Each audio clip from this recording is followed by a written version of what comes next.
Olá pessoal, nesse vídeo aqui eu vou explicar para vocês a motivação que existiu no desenvolvimento de uma igreja na Inglaterra chamada Igreja Anglicana.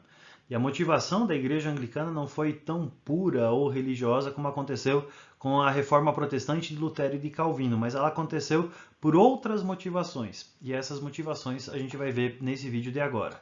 Então, só lembrando que, dentro daquele contexto complicado todo da igreja e das mudanças todas que aconteceu no começo do século XVI, a gente tem dois reformadores principais. O Martinho Lutero, o monge agostiniano da cidade de Wittenberg, na Alemanha, que contra a venda de indulgências na sua cidade, vai escrever um documento chamado 95 Teses, nas quais ele defende, somente a fé, somente a graça e somente a escritura.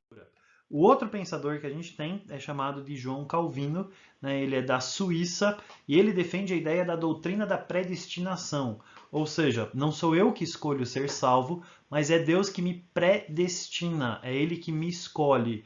E por causa dessa doutrina da predestinação, como eu não sei se eu sou salvo ou não, se eu trabalhar e prosperar é sinal de que eu fui escolhido por Deus. E existe uma relação entre a doutrina da predestinação e a dignificação do trabalho, ou seja, países protestantes calvinistas se tornaram capitalistas antes.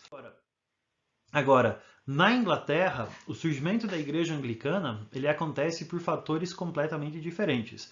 Primeiro você tem esse sujeito extremamente bonito que aparece aqui do lado, chamado de Henrique VIII. E o Henrique VIII ele era casado com essa mulher aqui, chamada de Catarina de Aragão. E a Catarina de Aragão ela não conseguia cumprir o principal objetivo do casamento que existia naquele tempo. O principal objetivo do casamento não era o amor. O principal objetivo do casamento também não era a felicidade. Tá? O principal objetivo do casamento era você produzir um herdeiro homem. Era você produzir um sucessor para o rei. E a Catarina de Aragão estava falhando nisso, porque ou ela dava luz a meninas ou nasciam crianças mortas. Então Henrique VIII, se cansando da Catarina de Aragão, acaba se apaixonando por outras mulheres. Ele acaba se apaixonando por essa menina aqui, chamada de Ana Bolena.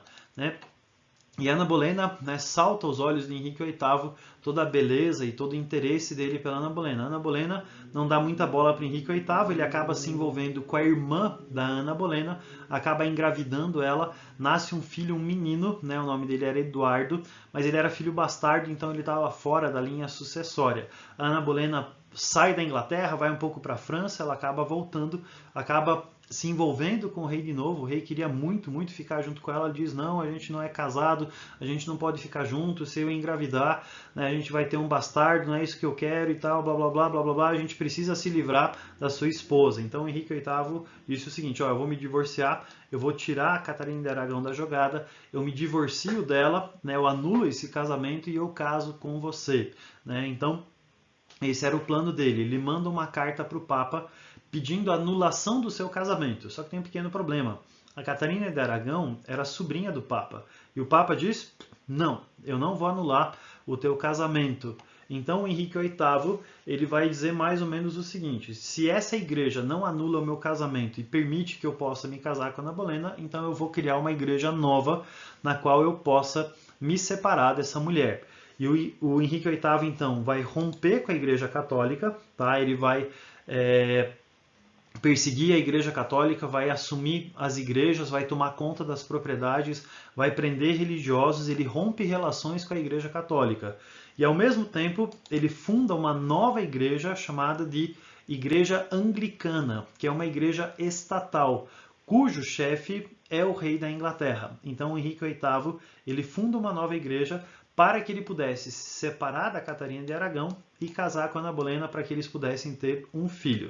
Isso acontece, a Ana Bolena ela acaba casando com Henrique VIII, ela engravida, mas quando ela vai dar à luz, ela dá à luz a uma menina. O nome dela é Elizabeth ou Isabel, depende da tradução que você pega. Elizabeth é o nome original, traduzido para o português acaba às vezes ficando como Isabel. O Henrique VIII então fica de cara com a Ana Bolena, começa a rejeitar ela. Ela queria muito engravidar de novo.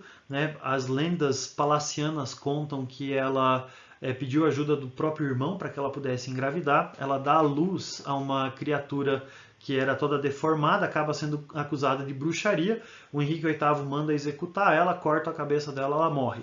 Aí o Henrique VIII vai casar com a amante dele chamada de Jane Seymour, né? Depois ele se separa da Jane Seymour e casa com uma outra, e casa com uma outra, e casa com uma outra, tá? E nenhuma dessas mulheres consegue dar para o Henrique VIII aquilo que ele queria tanto, que era um sucessor homem, né? Que era um filho homem que pudesse assumir o seu lugar.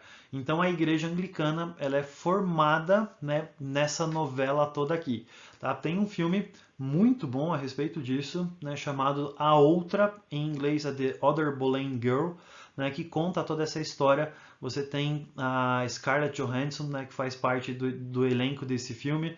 Você tem a Natalie Portman, que faz parte desse elenco desse filme. Então, se você quiser saber um pouco mais sobre isso, né, eu recomendo que você assista esse filme. Eu vou deixar o trailer na descrição do vídeo. Agora, quando o Henrique VIII morre, o seu sucessor, né, vai ser o seu filho bastardo que ele teve com a irmã da Ana Bolena, Maria Bolena. Né, o nome dele vai ser Eduardo VI. Né, o Eduardo VI vai governar por um período, vai morrer. Depois que ele morre, a outra filha dele, a filha que o Henrique VIII teve com a Catarina de Aragão, que era chamada de Maria da Escócia, também conhecida como Maria Sangrenta, vai assumir o poder. Mas depois que a Maria Sangrenta, Maria da Escócia, morre, quem vai subir ao poder vai ser a Elizabeth I, essa personagem que aparece aqui. E a Elizabeth I era filha do Henrique VIII com a Ana Bolena. E ela não vai se tornar só a rainha da Inglaterra.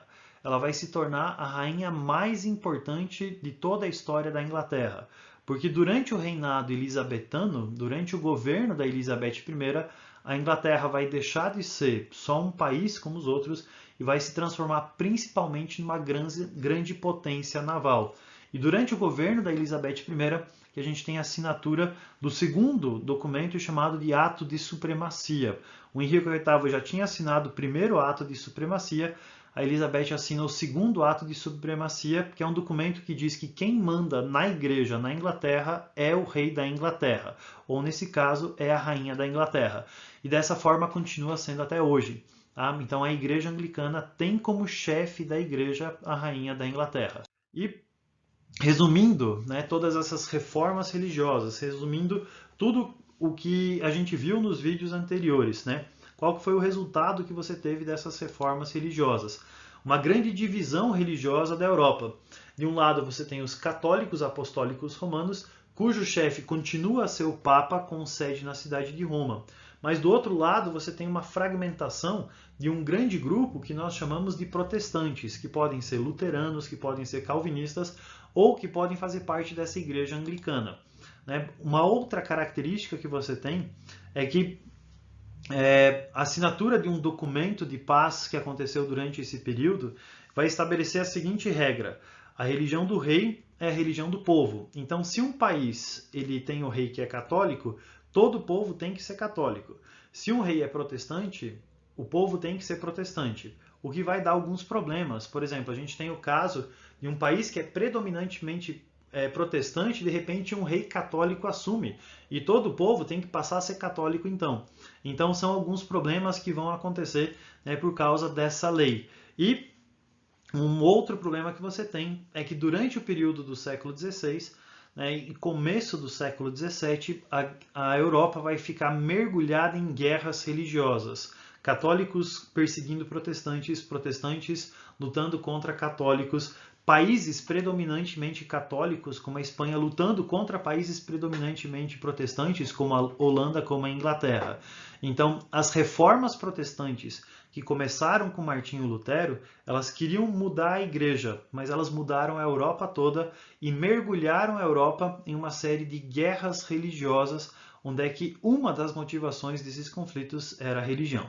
Beleza, pessoal? Então era isso que você precisava saber um pouco sobre as reformas protestantes. No próximo vídeo eu explico para você qual foi a reação católica diante disso tudo. Abraço!